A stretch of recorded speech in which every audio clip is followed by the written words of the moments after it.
हरे कृष्ण। फाल्गुन माह कृष्ण पक्ष की विजया एकादशी का महत्व।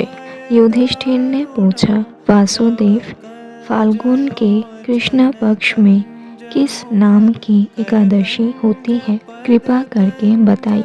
भगवान श्री कृष्ण बोले, युधिष्ठिर, एक बार नारद जी ने कमल के आसन पर विराजमान होने वाले ब्रह्मा जी से प्रश्न किया, सूर श्रेष्ठ, फाल्गुन के कृष्ण पक्ष में जो विजया नाम की एकादशी होती है, कृपया करके उसके पुण्य का वर्णन कीजिए।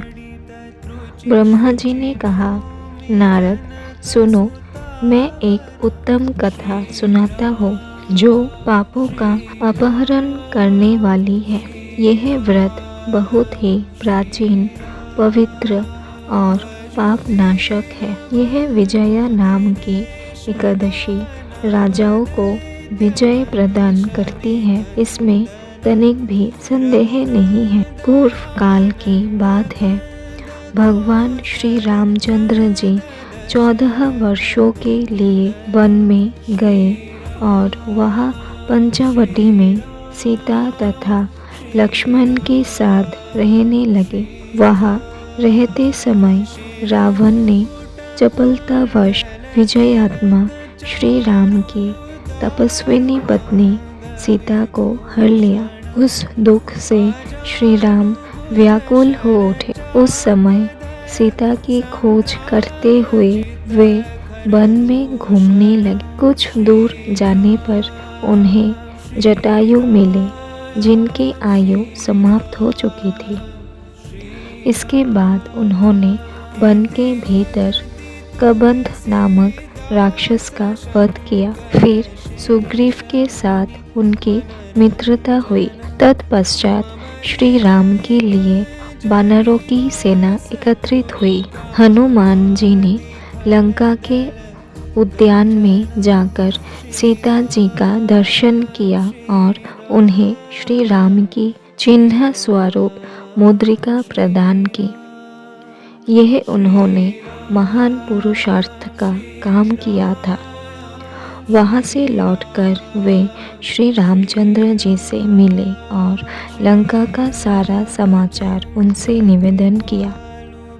हनुमान जी की बात सुनकर श्री राम ने सुग्रीव की अनुमति ले लंका को प्रस्थान करने का विचार किया और समुद्र के किनारे पहुंचकर उन्होंने लक्ष्मण से कहा, सुमित्रा नंदन, किस पुण्य से इस समुद्र को पार किया जा सकता है? यह अत्यंत अगाध और भयंकर जल जंतुओं से भरा हुआ है। मुझे ऐसा कोई उपाय नहीं दिखाई देता जिससे इसको सुगमता से पार किया जा सके। लक्ष्मण बोले, महाराज, आप ही आदि देव और पुराण पुरुष पुरुषोत्तम है।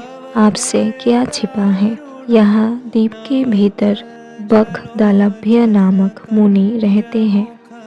यहाँ से आधे योजन की दूरी पर उनका आश्रम है। रघुनंदन, उन प्राचीन मुनीश्वर के पास जाकर उन्हीं से इसका उपाय पूछिए। लक्ष्मण की यह अत्यंत सुंदर बात सुनकर श्री रामचंद्र जी महामुनि बकदलभ्य से मिलने के लिए गए। वहां पहुंचकर उन्होंने मस्तक झुकाकर मुनि को प्रणाम किया। मुनि उनको देखते ही पहचान गए कि ये पुराण पुरुषोत्तम श्री राम है, जो किसी कारणवश मानव शरीर में अवतीर्ण हुए हैं। उनके आने से महर्षि को बड़ी प्रसन्नता हुई। उन्होंने पूछा, श्री राम, आपका कैसे यहाँ आगमन हुआ?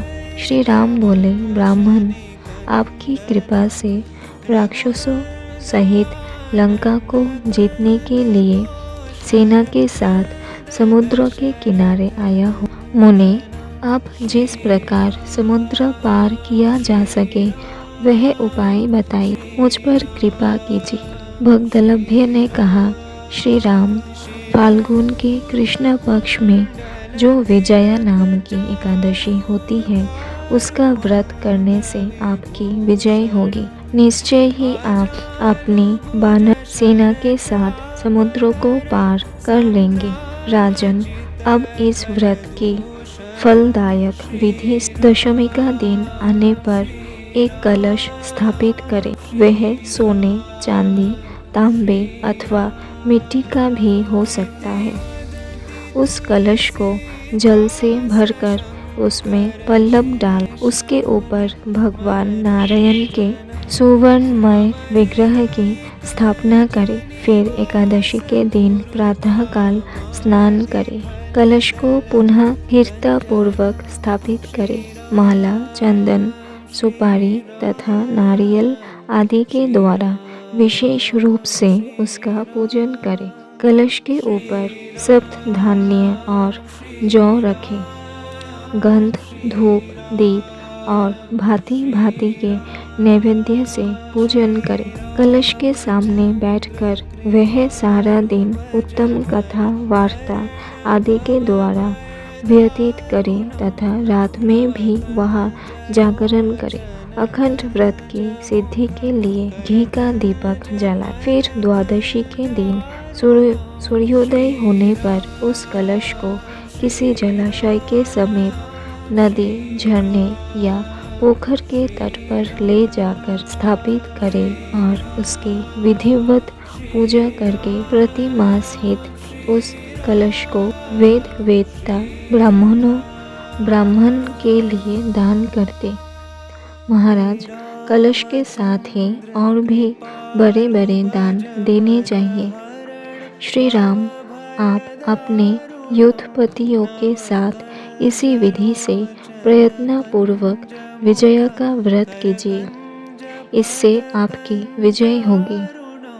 ब्रह्मा जी कहते हैं, नारद, यह सुनकर श्री रामचंद्र जी ने मुनि के कथन अनुसार उस समय विजया एकादशी का व्रत किया। उस व्रत के करने से श्री रामचंद्र जी विजयी हुए। उन्होंने संग्राम में रावण को मारा, लंका पर विजय पाई और सीता को प्राप्त किया। बेटा, जो मनुष्य इस विधि से व्रत करते हैं उन्हें इस लोक में विजय प्राप्त होती है और उनका परलोक भी अक्षय बना रहता है। भगवान श्री कृष्ण कहते हैं, युधिष्ठिर, इस कारण विजया का व्रत करना चाहिए। इस प्रसंग को पढ़ने और सुनने से वाजपेय यज्ञ का फल मिलता है।